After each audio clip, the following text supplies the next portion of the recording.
My name is Adam Zyglis. I'm the editorial cartoonist for the Buffalo News, and I produce 5 editorial cartoons a week, and occasionally provide an illustration for a book page or for cover art, but primarily I produce the editorial cartoons. I think of what I do as really each cartoon is sort of like one part of a large conversation with the readers.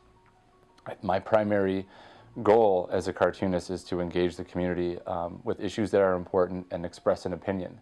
And I get at these opinions with, I try to make people think. Sometimes I use humor, sometimes I don't, but I try to provoke a reaction just to engage in a dialogue. The editorial cartoonist, in a lot of ways, I think distills the newsroom, like the work of the newsroom, all the journalists, and produces something. I mean, what I do with my work, I depend on a lot of the reporters, and the readers sort of, I assume, have to have been informed like with certain issues. And then I take all the work that's been done and I kind of distill it into this creative process and provide this visual commentary that in a lot of ways can get a reaction much stronger than printed word. I've seen, I mean, I think it's even more so with the reporters and everyone else around me.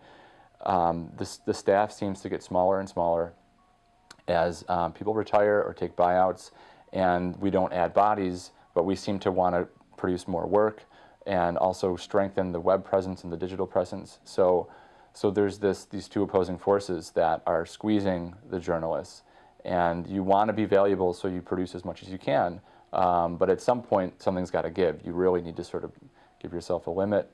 And especially, in a day and age where, there's pay freezes and, you're not even catching up with the cost of living, but you're expected to produce, more work. The fact that we haven't had a wage increase in 5 years, and in the past 7 years, we've essentially gotten maybe like 1% in the newsroom.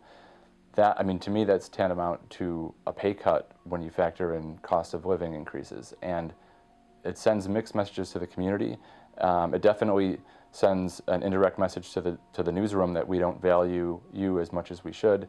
But I had mentioned earlier that having a staff cartoonist, for example, is like a badge of honor. That sends the message to the community that we value free speech, we value good journalism.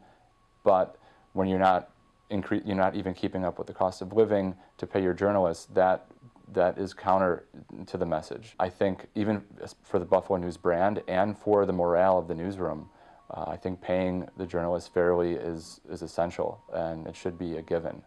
I think it's important for the journalists to create good work and not have to worry about anything but their work. I think it's extremely important.